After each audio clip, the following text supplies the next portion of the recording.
alamantsy fitiavan'io,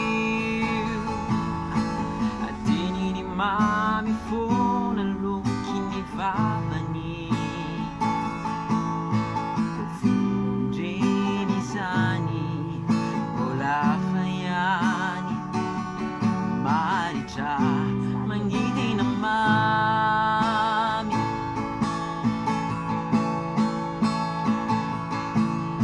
Raha mbola itony tany aloha tsy misy satrany neny ilay fitiavany azy tsy mba lany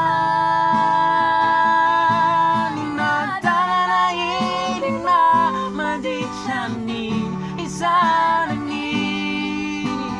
Tiany foana foana mitamitamby sy safosafo isan'andro,